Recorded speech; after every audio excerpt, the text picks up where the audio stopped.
I was going to get that press on Stephen Ocho Peterson. Stephen, how are you? I'm great, man. I've been staying busy in the gym, out of the gym, just having a good time living life. Yeah, man, you have a lot of things going on, which we'll get to in a minute. I did want to touch on your fight with Julian Erosa, man. First of all, I mean, it's in fight of the year. It's in the conversation for fight of the year, man. What did you learn from that fight? Honestly, I learned a lot. Yeah, there was just a lot of times where I maybe could have got him out of there, and just little details. I finished a lot of guys in my career. Unfortunately, I haven't finished a lot of guys in the UFC yet, but just that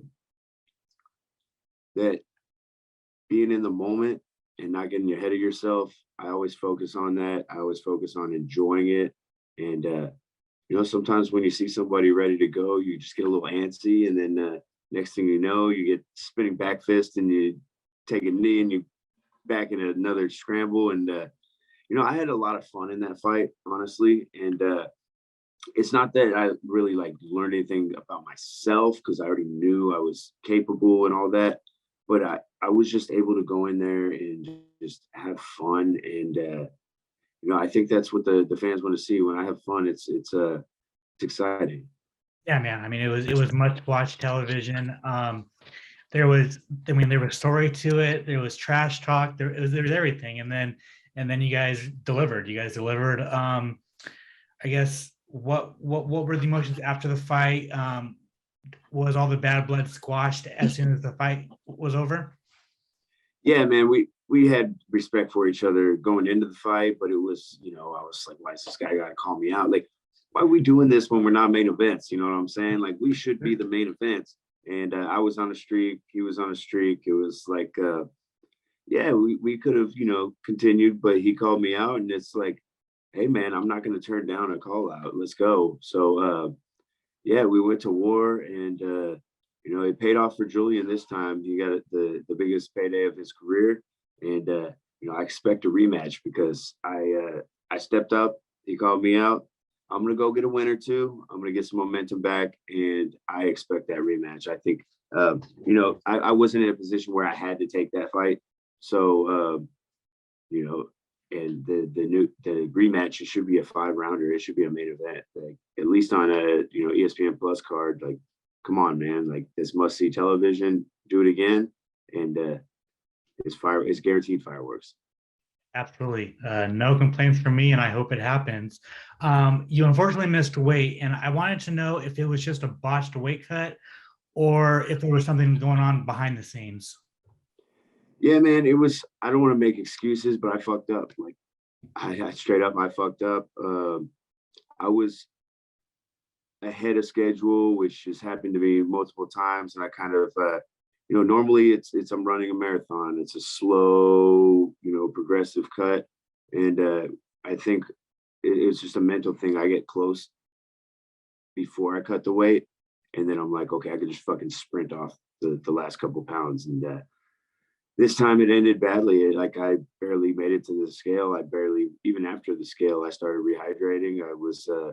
They had taken me to a private room, and I was cramping in my hip flexors and my hamstrings. And I was like, so somebody help, you know what I'm saying? And, luckily Charles was there with the UFC, the PI nutrition team, and he was able to give me some hot shots and kind of, get me ready enough to face off, because there was like the weigh-ins, and then I had to go see the doctor, and he gave me some time before I went and had to see the doctor, and then after that the doctor made me do a squat at the end of our thing, and I was like, I started cramping up severely as soon as I got back to that room. It was like I was just trying to hold it in, and I fell to the ground, and he came and helped me out a little bit more. He's like, make sure you're not stretching. He's like massage and try to make sure I didn't have to go to the hospital. And I had about 30 minutes to prepare myself to go walk on stage. I was shaking violently, like Aspen Ladd on the stage when she was weighing. I was shaking like that. I was just like, how am I going to go face this dude? If I'm shaking it, he's going to, know something wrong, obviously, and it'll look terrible on TV. So And then I really just didn't want to have to go to the hospital because I didn't want him to cut the fight. So, I honed it in, I got it together, and I pulled off the face off, and overnight I recovered pretty well. I think I recovered quite well based off my performance. Absolutely, absolutely. Your next fight's going to be your 30th fight. Is lightweight in your future? Lightweight's definitely my future. I don't think it's in my near future. I'm light. I'm staying active. I just need to have somebody there telling me, when to stop. I shouldn't be running sprints the day before the weigh-ins and stuff like that. Like, I felt great. Honestly, I felt amazing. I was like, there's no fucking way I'm missing weight this time. And then when your body starts reacting in the fashion where it's just seizing up, what are you gonna do? It's like too late. Yeah, I fucked up and it was too late. And I'm still having some little issues because of that, like muscle tightness and stuff like that I gotta kind of just let my shit heal for a little bit before I put myself through that again. Gotcha. So your immediate future will still be at featherweight. I believe so. I think it all depends on timing and matchups, but if it's on short notice, it might be at lightweight, or if the right matchup comes up, I'll take it at lightweight. But I definitely see myself ending up at lightweight, but featherweight should be no problem for me. And I just need to hone in that science and make sure I'm healthy so my muscles don't freak out when I put it through that. Because I used to cut to 35. I used to cut from where I'm at now down to 135 in 4 to 6 weeks. So I just gotta trust the process and not get ahead of myself, not get control that anxiety, don't get anxious, and just enjoy the suffering of the fucking weight cut. You know what I'm saying? No question, but what do you walk around at? About 160, 165. I get up to, usually, shit, when I take a fight, I actually put on muscle. So sometimes if I got a fight 3 months away, I might be 165. And then when I'm 6 weeks out, now I'm 172 because, I'm putting on muscle. And then it's a process of cutting it down. So kind of just refining that process. Like I said, I just need to, trust the professionals and ask for help sometimes. They call it pride. I don't like asking for help. I like to do things on my own, and sometimes you got to ask for help. Gotcha. All right. So Ocho TV, man, what you got going on is pretty awesome. Tell the people, what is Ocho TV? So welcome to Ocho TV Studio. Ocho TV is a overall production company and media company. We do interviews with the fighters. We do freaking TV show. We're working on a couple of different TV concepts to pitch to Netflix, possibly ESPN, UFC Fight Pass. Kind of just pitch it around, but some stuff that's surrounding MMA. We also do events. We do commercials for, like, I started off doing commercials for my sponsors, and the most recent one we did was for Hooters. So it just keeps leveling up, and we try to give quality work. We try to give more than what we're getting paid worth of work, so that when people look at it, they're like, whoa, this is like exceeds my expectations. So now we get more work, we get high quality work, and we're able to show people what we do. So the more work we get, the more value we have. So just trying to grow that. And then now we're promoting events as well. And it's not just me. I have a whole team. I'm kind of like, this is my vision, but I can't do it all. I can't edit videos. I'm not a videographer. I'm not a, musician, artist. I'm a martial artist, and I'm an artist with my mind. I'm able to paint a picture like this. And, it takes a crew to get all this done, and they all got to see my vision too. How'd the idea come together in the first place? Like, is this like been something where you've always wanted to do it? Did you see an opportunity and take it? Like, how did Ocho TV come to be? So when we're allowed to put logos on our shorts, and we got the banner, I used to have a lot of sponsors. I worked out a lot of relationships, and in the UFC, we might get paid a little bit more, but we lose a lot of money in the sponsors. And I've been able to maintain those relationships and keep most of them. But it's like, what am I giving my sponsors? I'm giving them a shout out on social media, like face to face. What am I actually giving them? What value am I giving them? So creating Ocho TV gave that value to where I could work with these different companies, produce commercials for them where I basically handled the whole thing. We can do a script, we can do the photography or the videography, we can do the editing, and now I got handling some companies' marketing campaigns with social media. So as I've done work, my crew has grown and filled in roles that I didn't even think we would be doing. So with those Ocho TV productions, we're using different artists' music. So Kasky, he's I would call him a friend, but he's a associate of mine. I really enjoy his music, and I like his message that he spits. So I walked out to one of his songs. He ended up reaching out to me, and we went back and forth, and I was able to get the rights to use his music in my productions.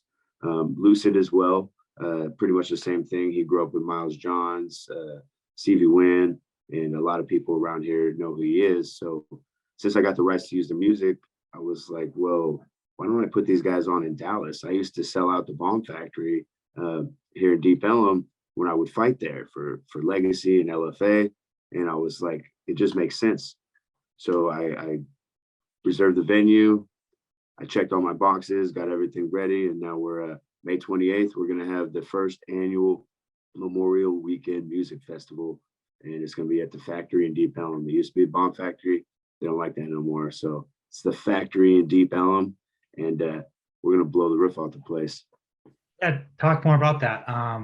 Who's playing? Why do a concert? I don't know, like what was the thought process behind it?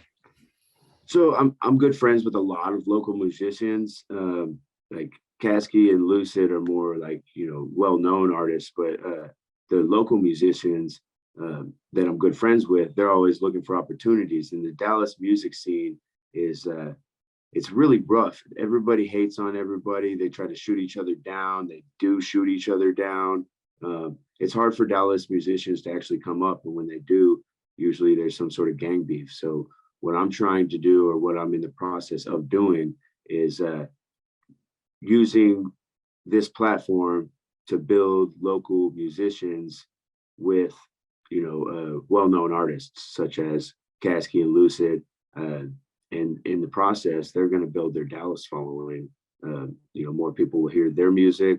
My production will grow, and then the local artists have a platform to perform. And it's a music festival. We got the venues. We're building up the whole music arts scene, and the artists have an opportunity to make a significant amount of money compared to what they normally would get paid for a gig, because they're getting a percentage of ticket sales. So they'll get paid based off their hustle, and then their performance is that's them getting to showcase their skills. So if this festival does well, are you looking to do it like every month, every 3 months? Like what's the kind of schedule? This will be a annual Memorial Weekend Music Fest. Okay. We got a lot of other things we're working on with the fest, but that'll be annual, and it'll continue to grow. Things I can't really talk about, but it's going to get ridiculous. And then I'm actually promoting with IKF. I'm promoting their kickboxing tournaments in Dallas. So we'll be doing those quarterly through Ocho TV as well. And you'll be doing like what with that? Like, are you producing just like content for them? Or are you producing? I'm the promoter. Oh, you're the promoter. I'm teaming up with their platform and their league. So basically, I promote the Dallas events, and then all the athletes around here sign up through IKF, and they handle basically all the back end, the matchups. They have all the algorithms with the system that I can use, and we have a deal where I promote the shows, and they come basically help me with the system.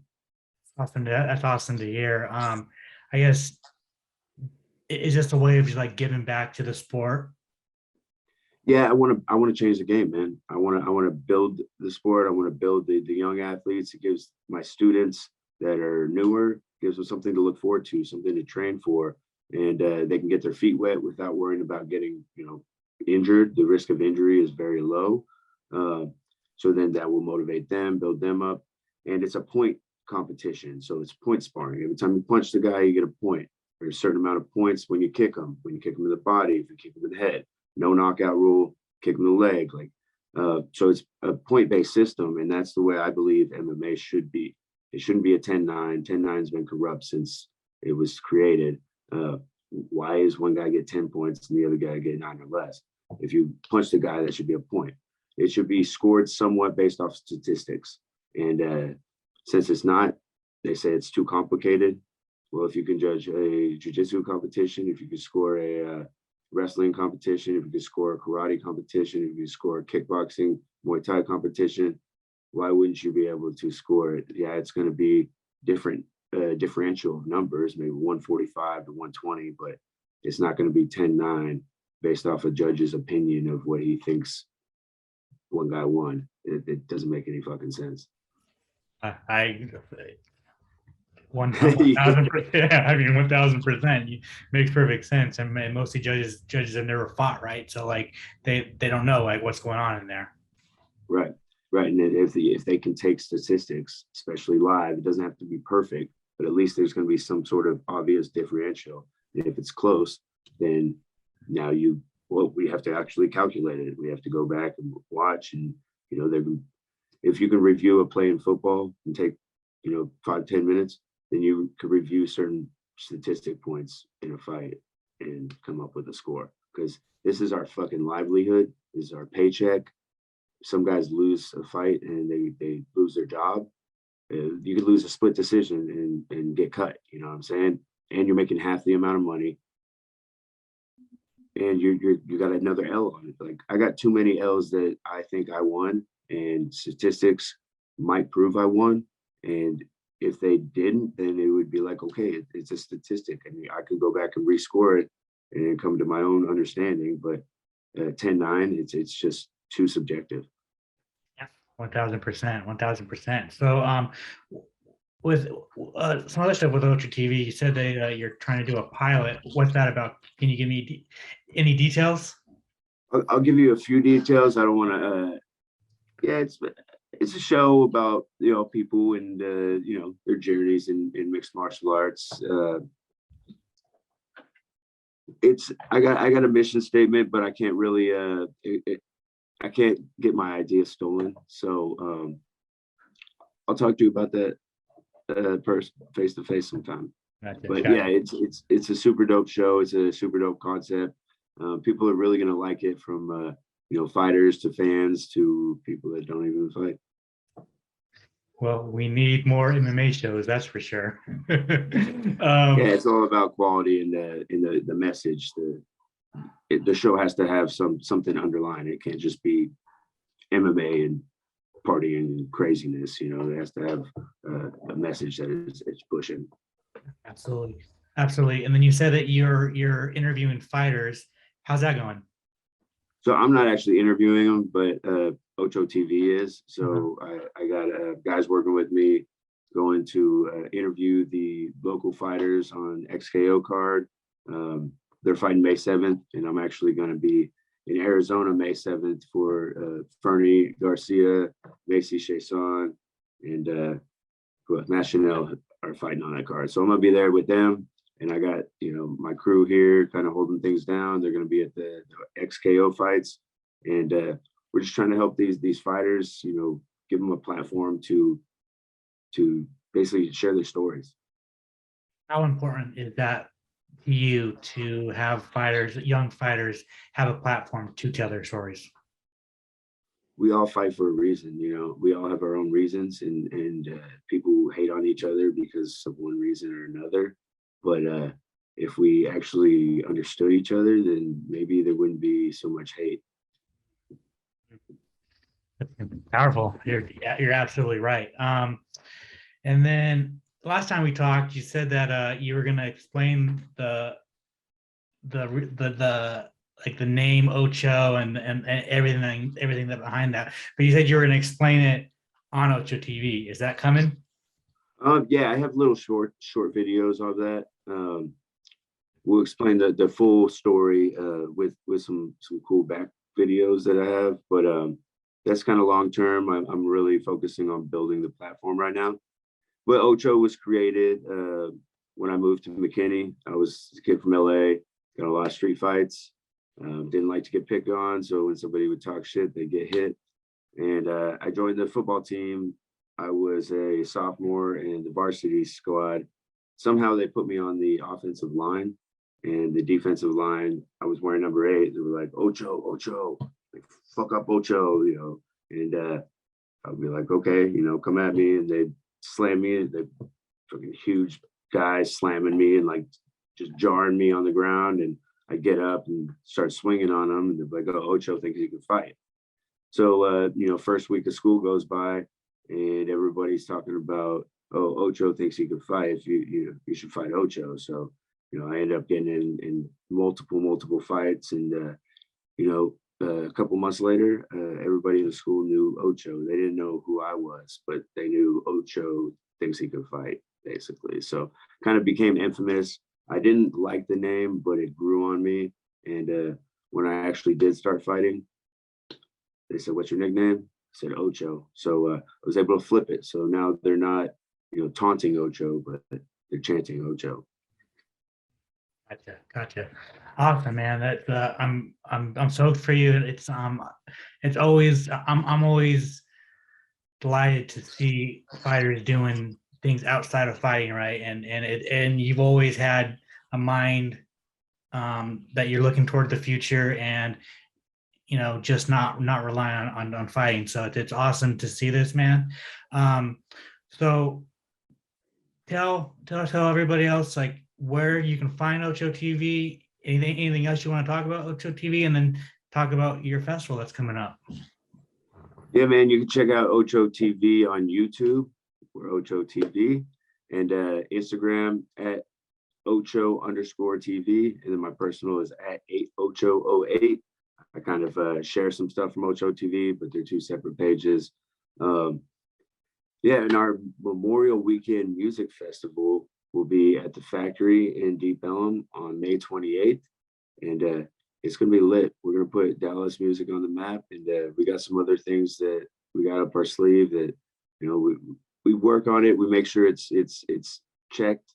And then we might give you a little hint about it. And yeah, it's going to be lit. And anybody in the Dallas music scene, or if you enjoy my productions, then you might want to come out and check out the show. Where can people find tickets? You can find tickets at access.com. We're actually putting the link right now on Ocho TV's Instagram. So just go in that bio, click that link, and it'll take you right to the link to buy tickets. And finally, when can people see you fight again? I'm looking to fight, say late June, July time. I want to fight this summer, and I want to fight 2 times by the end of the year, but I'm not in a hurry. You know, the timing will be right. That's why I work on, I live in the now. You can't look too far at the future. You have to see something, and then you have to walk. You have to look at where you're going and make sure you're making the right steps so you don't stumble. I know when I talked to you at UFC 263, you wanted to fight Nate Landwehr. Is that still a fight you want? Hell yeah. Let's do it.